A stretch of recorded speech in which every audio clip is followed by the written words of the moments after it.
So I got the truck and trailer loaded up because I'm just crazy. It is a Tuesday night. I got work tomorrow, but the deal of a potential lifetime just popped up, and you know me, I couldn't resist. But here's the problem.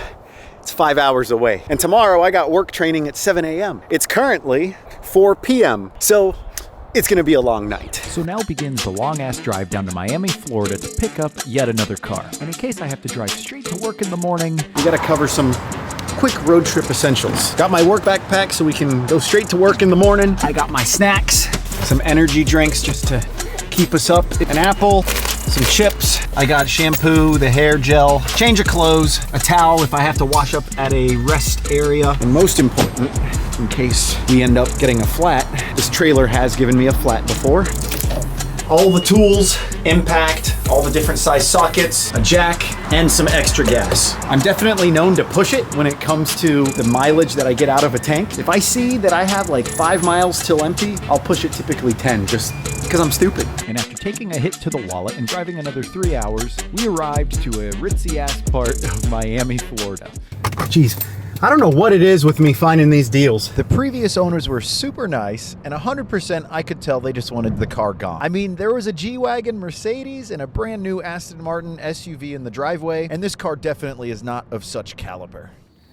Can't see shit out here, but mission accomplished. It's 2:33 in the morning. I got work in a couple hours. Tomorrow I might feel like I regretted this decision, but once we take a look at the car, 100% you guys will feel otherwise. All I know is I'm gonna be tired.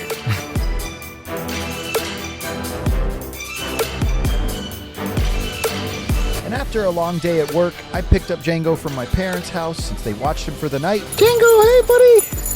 Hey! And got home to unload our new prized possession. Now I want all of your guys' guesses down in the comments below. What car do you think we scooped up? Listen to it try to start. Maybe that will help your guess.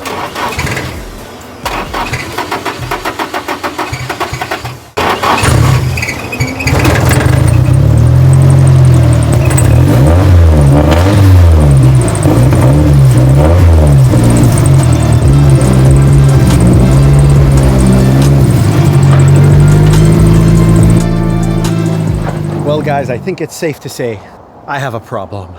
Meet my 1989 SR swapped S13.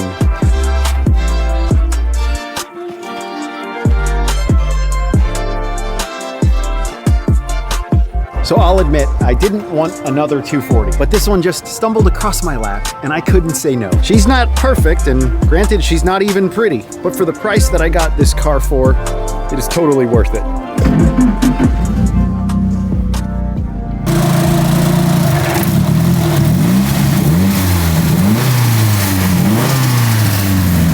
Say what you want about an LS3, but nothing puts a smile on my face like a good old turbo car.